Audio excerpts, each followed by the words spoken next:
All right, so today we're diving deep into mindful living, Okay. specifically love and silence. Uh-huh. And the sources you chose, Yeah. Zen Master Thich Nhat Hanh. Yes. So we have 2 YouTube videos with excerpts from his audiobooks, How to Love in Silence. That's right. And wow, they are just packed with wisdom. Incredible. I'm already feeling more Zen, Yeah. His teachings are just thinking about it. so practical and down to earth, even when he's talking about these really Right. big, complex emotions. So it seems like you're really looking to figure out Yeah. how to build more loving relationships, but also find that inner peace that we all crave Yeah, it's kind of a universal quest, isn't it? in this crazy world. It really is. And these sources offer some really unique perspectives on both. They do. Get ready for some serious aha moments. Right. We'll be exploring hugging meditation, Okay. the power of saying no in love, Interesting. and even this idea that our ancestors are still listening to us. We'll unpack what that means for finding inner silence. Okay. But first, let's start with how Thich Nhat Hanh actually defines true love. Probably. I'm so fascinated by how he doesn't focus on that typical romantic ideal. Yeah, he talks about love as this force that really nourishes happiness. Okay. It's not just a feeling, it's an active practice. And understanding is a key part of that practice. Absolutely. He even says that understanding someone's suffering is the best gift you can give them. That's powerful. Isn't that profound? It is.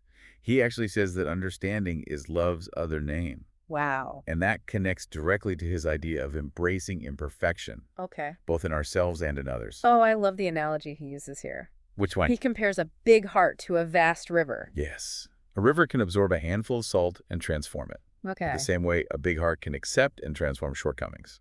So it's not about ignoring flaws, but having the capacity to accept them without being totally overwhelmed. Exactly. It's about approaching challenges with understanding and compassion instead of judgment.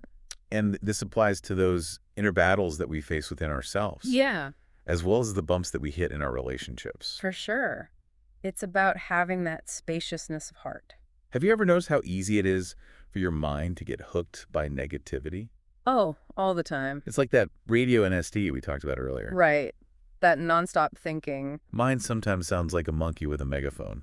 Thich Nhat Hanh says we can practice something called appropriate mental attention to kind of help with that. Okay. It's about gently shifting your focus to what's good, what's working, what you're grateful for. It's a way to hit the pause button on that negativity Exactly. and create space for something more positive. Yeah, It's about cultivating joy, even in the midst of challenges. absolutely. Speaking of cultivating joy, Yes. Thich Nhat Hanh offers a bunch of practical tips for nourishing love in our daily lives. He does. One that I found really intriguing is hugging medication.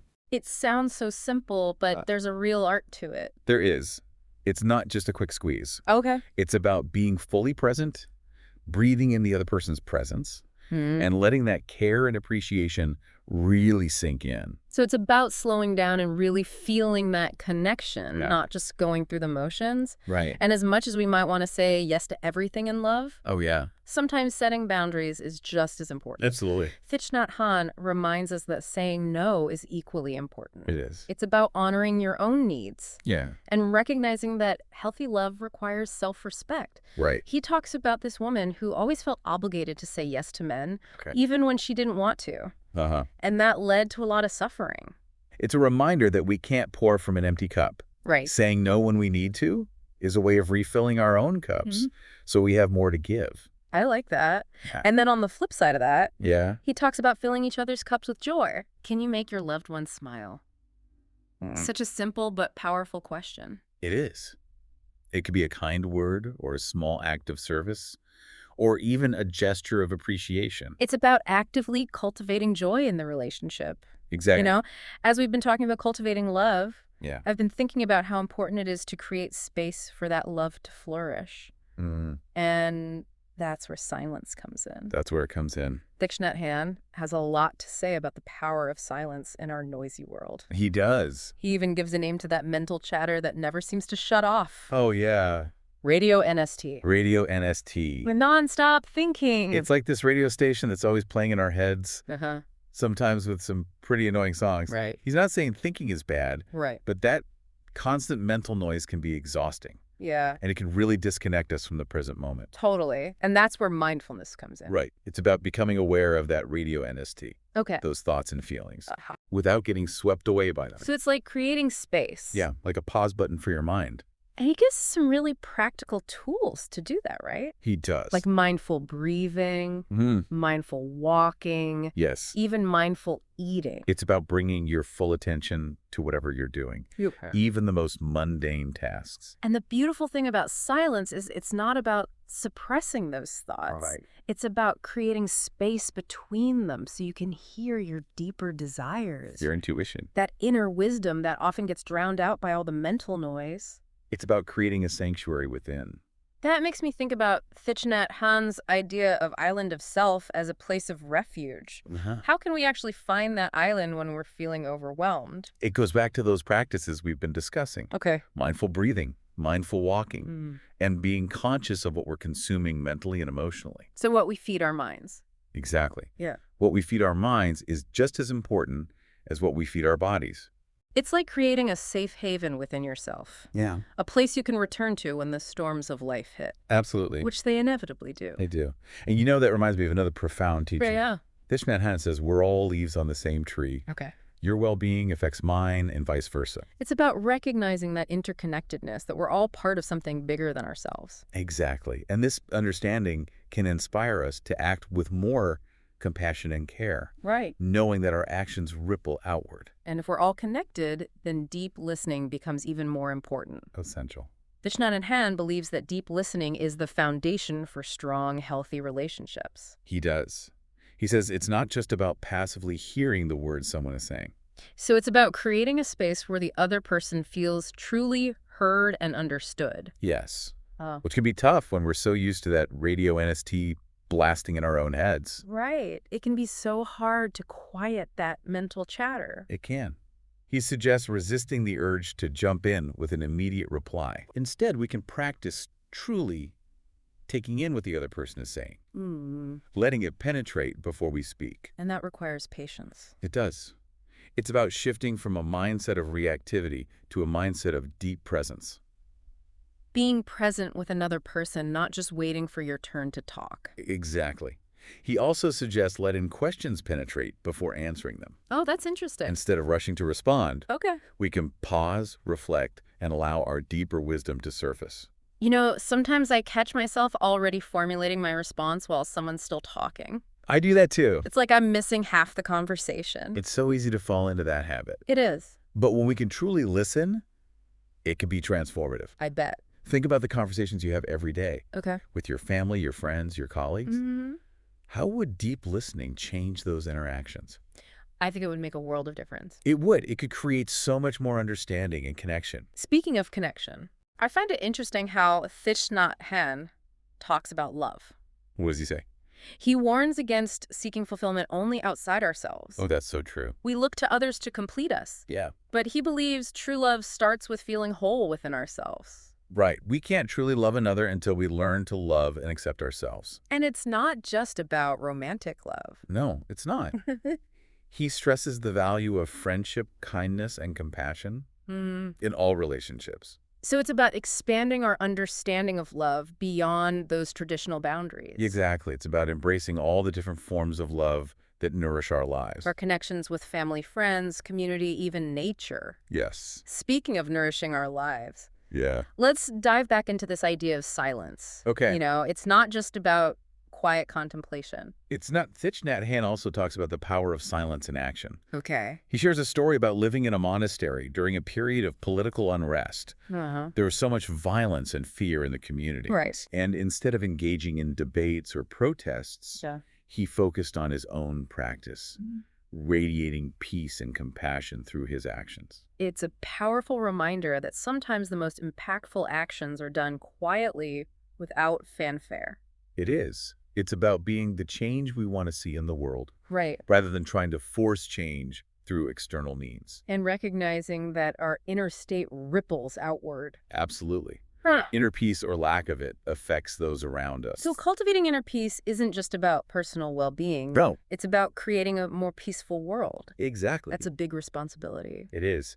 He also emphasizes the importance of what we consume. Not just food, but Not just food, information media, even the energy of the people we surround ourselves with. it's like we can be poisoned by negativity. We can, whether it's the news, social media, or even those energy vampires we all encounter from time to time. Those people who leave you feeling drained. Yeah. He suggests we practice selective watering, focusing on the positive, the wholesome, the life-affirming. What we feed our minds matters. It does. It's about choosing to nourish the seeds of love, compassion, and joy. Which also makes me think about choosing our company wisely. Yes. Surrounding ourselves with people who are positive, supportive, and uplifting. It can have a profound impact on our well-being. It's like creating a sangha, that Buddhist term for a community of support. Right. Finding your tribe. Those people who get you and lift you up. Thich Nhat Hanh offers specific techniques for cultivating silence and mindful awareness in our daily lives. Okay. One that stands out is mindful walking. I've heard about that. He suggests that every step can be an opportunity to return to the present moment. So it's about feeling our connection to the earth. Yeah, to the ground beneath our feet. Experiencing a sense of peace and joy with each step. He even offers a beautiful mantra for mindful walking. Oh, really? Let the Buddha breathe. Yeah. Let the Buddha walk. I love that. It's a reminder that we don't have to do anything to find peace. It's already within us, waiting to be discovered. It is. It's about surrendering to the present moment. Yes. Letting go of that constant need to control everything. Trusting the process even when we don't fully understand it. And finding joy in those simple things.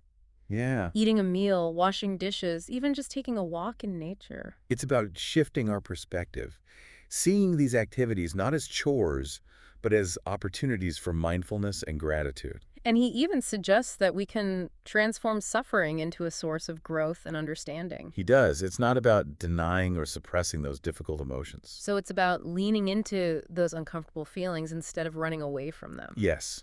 It's about approaching them mindfully, allowing them to teach us. That's a tough one, but I can see how it could be really powerful. It is. It's a practice, for sure. Okay, I'm sensing a theme here. What's that? It's about slowing down, paying attention, being present. It's a completely different way of approaching life. It is. It's about recognizing that peace, joy, and love, they're not destinations.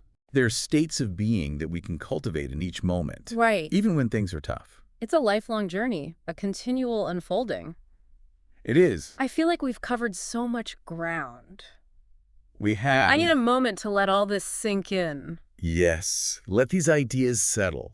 There's a richness to Thich Nhat Hanh's teachings that unfolds slowly. Wow, that was a lot to take in. It was. My mind is still buzzing with all those ideas. I bet. Especially that concept of out of self as a refuge. Oh, yeah. It's like Thich Nhat Hanh is giving us this mental map to navigate life's storms. It's a beautiful image. And it makes me think about another one of his teachings about transforming suffering. You know, he doesn't shy away from acknowledging the pain in the world. No, he doesn't. War, famine, injustice. Right, all the difficult stuff. But he also offers a way to respond to that suffering with compassion. Yeah. Without being completely overwhelmed by it. It's about finding that balance, isn't it? It is. It feels like he's saying we can't ignore the darkness. Right. But we can choose to focus on the light. Yeah, on the possibility of healing and transformation. And that's where his teachings on interconnectedness come in. Exactly. Everything is connected. Yeah, he uses that beautiful image of the interbeing of all things. We're all leaves on the same tree. So it's like our actions, even the smallest ones, have this ripple effect on the world around us. They do. It's incredibly empowering. It is.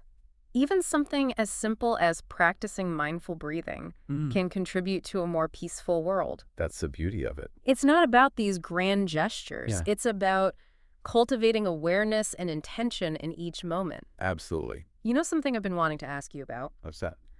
Thich Nhat Hanh talks about these 4 mantras as a way to build more loving relationships. Yes. Can you remind me what those are? So they're like little love notes that you can offer to yourself and to others. Okay. The first one is, darling, I am here for you. It's so simple, but it conveys so much. It does. It lets the other person know they're not alone, that you've got their back. The second one is, darling, I know you are there and I'm so happy. it's about expressing gratitude for their presence in your life. It is. Appreciating the gift of their being. The third mantra is, darling, I am suffering. Please help me. This one can be a bit more challenging. Yeah. It requires vulnerability. It does. To admit when we're hurting and to ask for help. Letting go of that need to be strong all the time. Right, and allowing ourselves to be supported.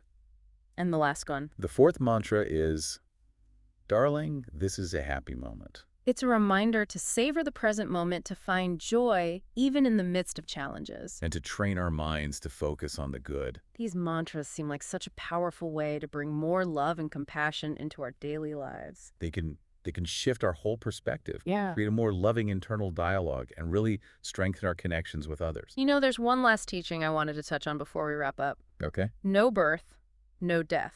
Ah, yes. It's a big concept. It is. I'm still trying to wrap my head around it. It's a core principle in Buddhism. It's not about denying the reality of physical death, Right. but understanding that life is a continuous process of transformation. So it's not an ending, but a new beginning. Exactly. Yeah. Like a caterpillar transforming into a butterfly. And this applies not just to our physical bodies. No, to our thoughts, our emotions, our experiences. Everything is in constant flux, always changing. Always changing, yeah. It's like embracing the impermanence of everything, even the difficult stuff. Yes. Yeah. And Thich Nhat Hanh teaches us that by letting go of that illusion of permanence, we can actually find more peace. So instead of clinging to the past or worrying about the future, we can learn to fully inhabit the present moment, That's the heart of his message. finding true freedom and happiness right here, right now. Right here, right now. This has been an amazing deep dive. It has. I feel like I have a whole new toolkit for Yes. cultivating more love and silence in my life. I'm glad to hear that. Any final words of wisdom before we sign off?